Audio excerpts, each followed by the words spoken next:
नमस्कार दोस्तों, India news के डिजिटल प्लेटफॉर्म पर आपका स्वागत है। मैं अभिषेक सिंह। देश भर में इस वक्त एयरपोर्ट पर जमी हुई भीड़ और इंडिगो की लगातार हो रही डिले, रीशेड्यूल और कैंसिल हो रही फ्लाइट्स लोगों की परेशानी का सबब बनी हुई है। ऐसे में भारत भर के अलग अलग एयरपोर्ट्स की तस्वीरें हम लगातार देख रहे हैं और वो इंडिगो जिसके पास मार्केट शेयर का 65% से ज़्यादा और कहा जाए इकोनॉमी क्लास के लिए कई सारी डोमेस्टिक और इंटर स्टेट कनेक्टेड फ्लाइट्स का एक जखीरा था, आखिर क्या वजह रही कि वो इस तरह की परेशानी झेलने लगा।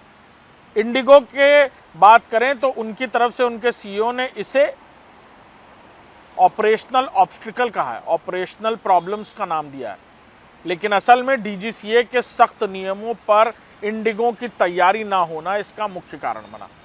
हालांकि देश के उड्डयन मंत्री और साथ ही साथ भारत सरकार की तरफ से अब दूसरी एयरलाइंस की तरफ से जारी किए जा रहे टिकटों के दामों को लेकर ऐतराज़ किया गया। सबसे ज़्यादा लोगों के ऊपर ये बोझ तब पड़ा जब वो एयरपोर्ट पहुंचे और उन्हें पता चला कि असल में उनकी फ़्लाइट रीशेड्यूल हो गई है। इसको लेकर कोई इंटीमेशन, कोई मैसेज, कोई जानकारी पहले नहीं दी गई। कई लोग जो कनेक्टिंग फ़्लाइट्स लेना चाहते थे वो देश के अलग अलग एयरपोर्ट पर 20-20 घंटों तक इंतज़ार करते रहे। इसी से जुड़ा हुआ एक वाकया उत्तर प्रदेश की राजधानी लखनऊ के चौधरी चरण सिंह एयरपोर्ट पर भी पेश आया, जहां कानपुर के रहने वाले अनूप पांडे 33 फ्लाइटें रविवार को रद्द होने के बाद लखनऊ एयरपोर्ट पर इंतजार कर रहे थे। परिवार बेंगलुरु में था, पत्नी, बच्चे। उसी वक्त उनकी तबीयत बिगड़ी और तबीयत इस कदर बिगड़ी कि उनकी मौत हो गई। मौत को लेकर यह कहा जाने लगा कि घंटों हो रहे इंतजार, एयरपोर्ट पर व्यवस्था ना होना ये कारण बना है, जिसके बाद उनका पोस्टमार्टम कराया गया और पोस्टमार्टम रिपोर्ट में सामने आया कि दिल के दौरे की वजह से उनकी ये मौत हुई।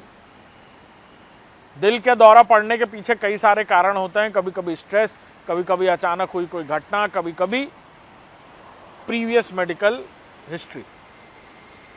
परिवार बेंगलुरु से टैक्सी के जरिए पहुंचा। फ्लाइट्स क्योंकि कैंसिल्स थी, डिले थी या रीशेड्यूल हो गई थी।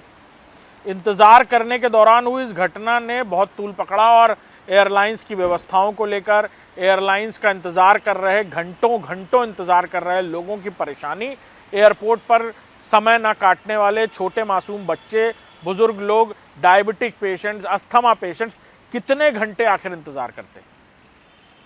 पैसे के अभाव में लोग दूसरी फ्लाइट्स का टिकट इसलिए भी नहीं कर पाए क्योंकि 7 और 8 हज़ार रुपये की जो फ्लाइट उन्होंने इंडिगो के लिए बुक की थी, असल में दूसरी एयरलाइंस उसके 80 से 90 हज़ार रुपये तक चार्ज कर रहे थे। ऐसे में लोगों के लिए ये नो वे आउट, यानी कहाँ जाएं और क्या करें जैसी स्थिति हो गई थी। इसी में अनूप पांडे की ये मौत की घटना खासतौर पर एयरलाइंस पर सवालिया निशान खड़े कर रही है और इनकी प्री प्लानिंग और पुराने तरीकों पर भी सवाल खड़े कर रही है। आखिर डीजीसीए के नॉर्म्स जो 1 साल से लागू किए जाने थे, उसको लेकर इंडिगो एयरलाइंस ने ही तैयारी क्यों नहीं की। वो इंडिगो एयरलाइंस जो अरबों रुपए कमा रही है भारत के ही लोगों के लिए, इंटर स्टेट, डोमेस्टिक और ना जाने कौन कौन सी फ्लाइट्स लॉन्च करके। लेकिन उस वक्त जब लोगों को सबसे ज़्यादा ज़रूरत थी और लोग पूरी तरह आंख मूंद कर इंडिगो पर विश्वास कर चुके थे, उस वक्त ही इंडिगो ने धोखा दे दिया।